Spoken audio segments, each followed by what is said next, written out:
Hello friends, today at the very beginning of this video, I want to ask you a question. You must have many friends and you also meet with many new people every day.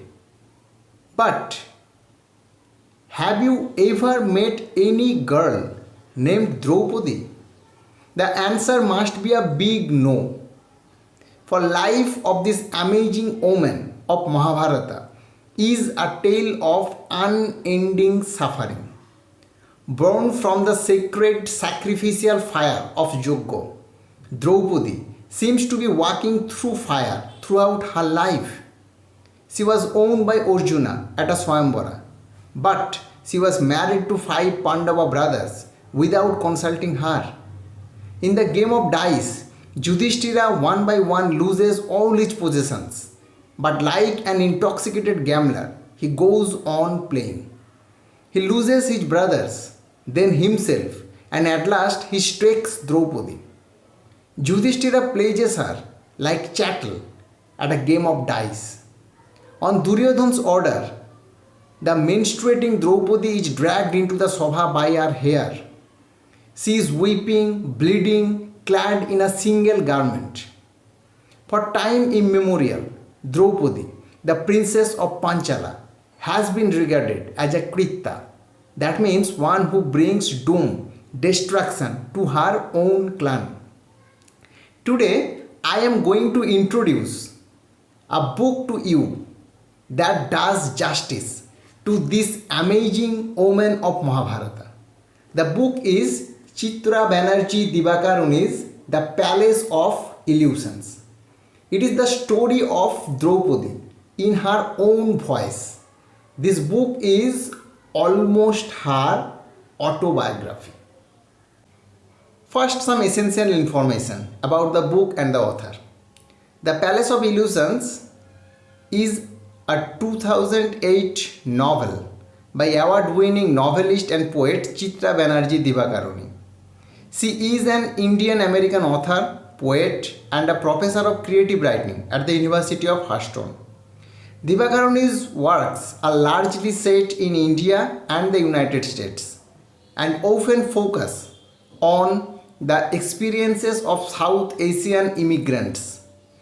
She writes for children as well as adults and has published novels in multiple genres including realistic fiction, historical fiction, magical realism, myth and fantasy. Her book, The Palace of Illusions, has also been included among a list of 12 books of Indian authors you must read, now released by Indian Times.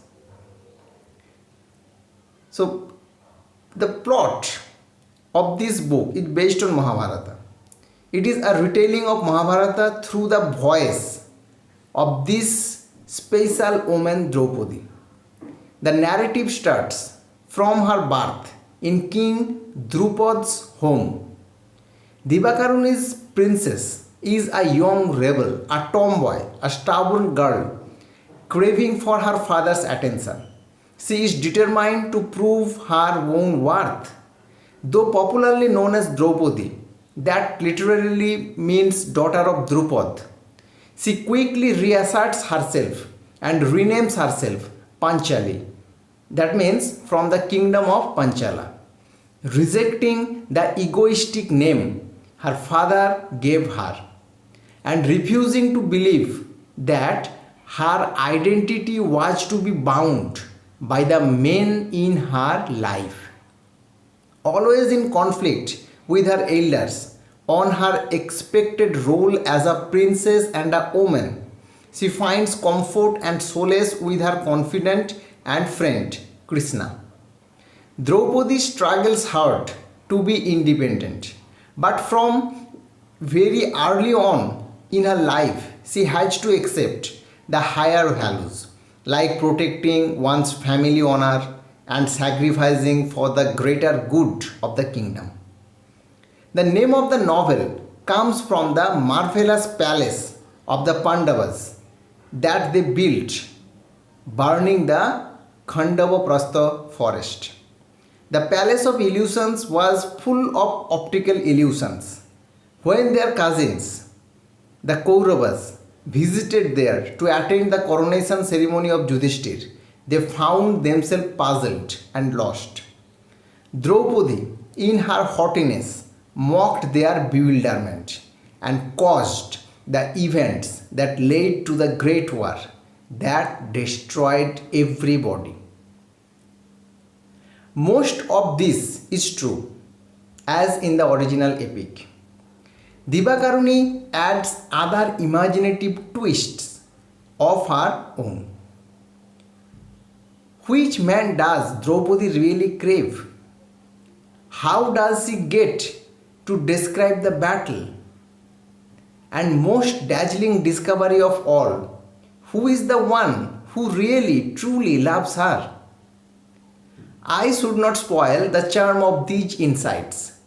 Please read this movingly told book for yourself. You won't stand to hear Draupadi called a Krita ever again. If you want to know that what I like in this book, the first thing I want to mention is the writing style of Chitra Banerjee, which is simple, clean and deeply engaging. All the incidents of Draupadi's life are knitted together in a beautiful story. They are well paced and their chronological order makes perfect sense to the reader. Since Divakaruni relies on first person narrator, the epic suddenly becomes more personal, more human.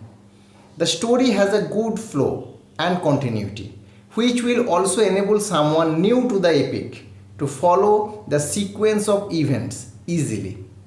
The title of the book and the title of each of the 43 chapters are also very well thought. It will attract you to read on and on. Now my verdict. Reading this book is a wonderful experience as it gives me a scope to enter into the mind of Draupadi, allows me to peep into the world of her secret thoughts and most importantly how she thinks about other characters, how she views the complex incidents of this epic. More than that, her tale is relevant today as she is narrating from a woman's perspective an epic like Mahabharata, which is undoubtedly a supreme product of a patriarchal society.